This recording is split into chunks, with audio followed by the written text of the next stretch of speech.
Hi, so hey, my name is Derek Poundstone. I'm here at Waterbury Fitness, training today with Evan Centoponte. We're going to do a little bit of chest. Today's goal is, for both of us, isn't really to go too heavy.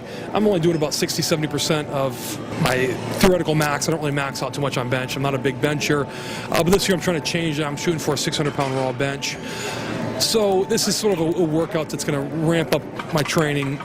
Shooting for some more reps, taking it easy a little bit. I got a little bit of some tricep issues. I injured my tricep a couple weeks ago. The goal is 5 weeks from now, I'm shooting for a 550 3-board press. I'm doing some board pressing, some floor pressing. You can't always go into training with the goal of training heavy, because benching is only one lift of several lifts that we're doing in strongman. Benching has very little application in strongman. It's just something I do to just keep well-rounded. But this time around, I'm working on to help increase my tricep lockout, my overhead lockout.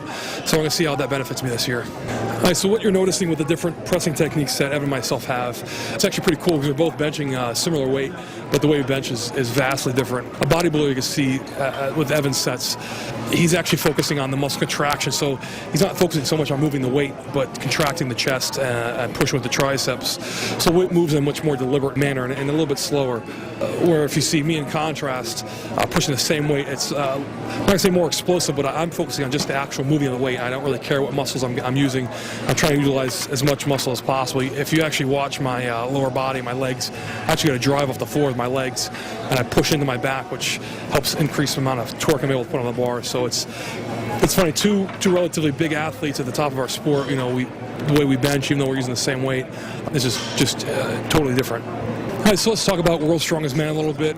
This year I took 4th place. Last year I took 2nd place. In tough competition this year, wasn't really the best group events for me. I'm really known for being a big presser, deadlifter, great at medleys. The final had no medleys in it. It was mostly a lot of you had the airplane pull, the boat pull, the fingers. Tough events for me, being one of the shortest guys and one of the lighter guys. So this year, the training for the Arnold's been a little different. I'm going to be working on more, trying to put on more weight. Right now I'm currently around 340. Normally I compete around 320, so change things up a little bit, try to come at the competitions from a little different angle. Right, so we'll get a little bit into my diet. As I'm trying to put on weight for the Arnold, I'd like to be about 350 for the Arnold this year. We'll be about 30 pounds heavier than last year, because the competition is significantly heavier. So basically, it's the same clean diet I normally have, but I'm throwing in is basically stuff like Pop-Tarts and cereal, stuff that I usually would stay away from, and a lot more pasta. So my protein, my percentage of my calories from protein have stayed about the same, but my percentage of my diet that's carbohydrates and fat have increased significantly. All right, so typically in a day, I focus mostly on chicken as far as my main protein source, just because it's easy for me.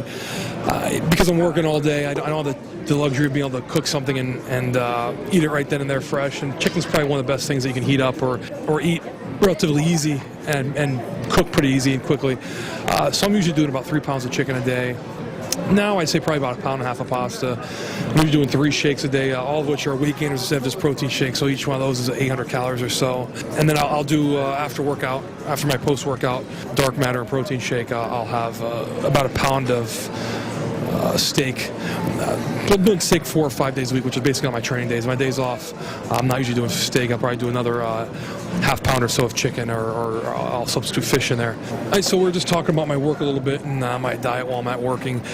I guess one of the big things that separates strongman from bodybuilding is, the strongman has a little different following. We don't have the luxury of being able to take time off and pursue our careers 100%. I still have to work. Most of us still have to work if we want to make a decent living.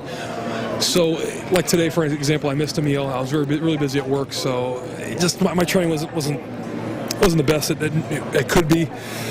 And it's hard competing at this level with having to make sacrifices. As I was talking to Evan earlier, one thing that bodybuilders have to pride themselves on, they have to have that, when you have that good day, everything goes perfectly, well, they have to have that every day, and that's for any sport. And strongman right now is suffering. You don't see the endorsements that you get in bodybuilding, and hopefully that'll change in the near future. All right, so I mentioned earlier that I'm currently about 340 pounds, which still in my sport makes me one of the lighter guys. I'd say your average athlete at the Arnold Classic come in around 360 pounds. You have Donnie Thompson, who's in the upper 300s, Zydrunas Savickas, upper 300s, and I won't be surprised if I'm the lightest guy again, even though I'm going to be coming around between 340 and 350. So it's a little different than other sports where, you know, they're trying to get in their best shape and lean out as much before an event. I'm actually trying to put on weight as much as possible. So what I'm doing today also is some board pressing, as you're seeing. The whole purpose behind the board press, which I'm not sure if you're familiar with it or not. So with the board pressing, the whole purpose is the chest is at its mechanical disadvantage right when the triceps are coming in. So you're actually pressing from your weakest point. So it's going to help increase your bench by helping you work through that lockout, work through that sticking point. It's a pretty cool way of training, again, that specific area. So it's like doing deadlifts just below knees. That's where most people are the weakest point.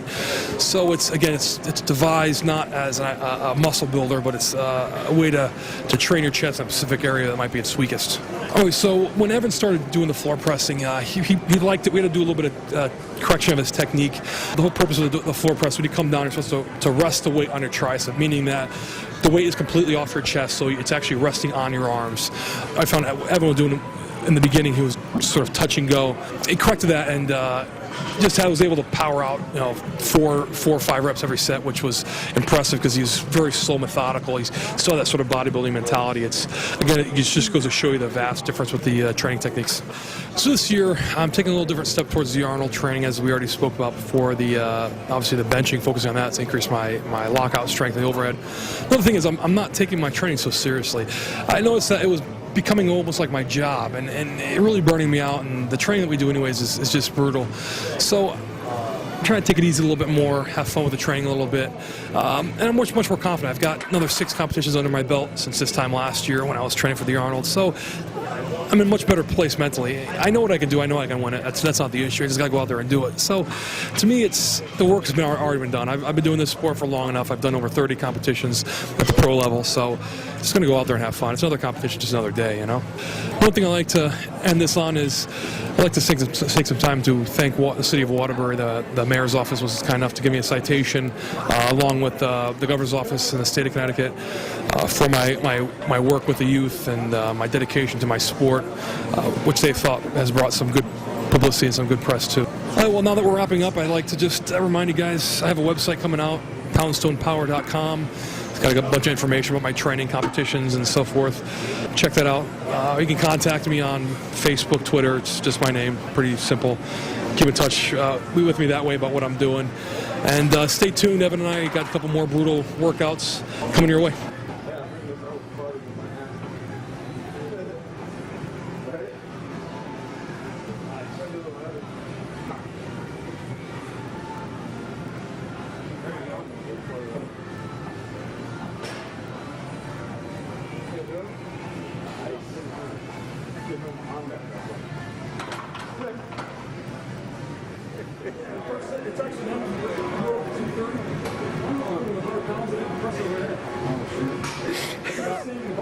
You got to only use one hand.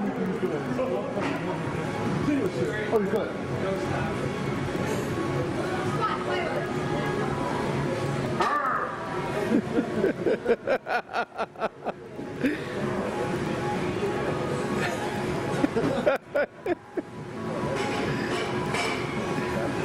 There you go. You put another 100 pounds in it? Yeah.